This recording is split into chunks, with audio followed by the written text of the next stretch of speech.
ফের বন্দুক সহিংসতার শিকার মার্কিন যুক্তরাষ্ট্র। এবারে হামলা মিশিগান অঙ্গরাজ্যে। স্থানীয় সময় রোববার সকালে অঙ্গরাজ্যটির মর্মন গির্জায় চলছিল সাপ্তাহিক প্রার্থনা। এ সময় সেখানে হামলা চালান থমাস জ্যাকব স্ট্যানফোর্ড নামের এক সাবেক মেরিন সদস্য। পুলিশ বলছে, প্রথমে একটি গাড়ি নিয়ে গির্জাটিতে ঢুকে পড়েন 40 বছর বয়সী হামলাকারী জ্যাকব। এর পরপরই একটি অ্যাসল্ট রাইফেল দিয়ে এলোপাতাড়ি গুলি চালাতে থাকেন তিনি। মুহূর্তেই রক্তাক্ত হয়ে পড়েন উপস্থিত অনেকে। ঘটনাস্থলেই গুলিতে প্রাণ যায় বেশ কয়েকজনের। আহত হন অন্তত 8 জন। এরপর গির্জায় আগুন ধরিয়ে দেন অভিযুক্ত। মুহূর্তেই দাউ দাউ করে জ্বলে ওঠে পুরো ভবন।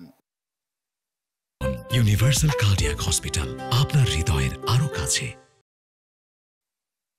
পুলিশ বলছে, হামলার খবর পেয়ে মাত্র 30 সেকেন্ডের মধ্যে ঘটনাস্থলে পৌঁছান 2 জন আইন শৃঙ্খলা বাহিনীর সদস্য।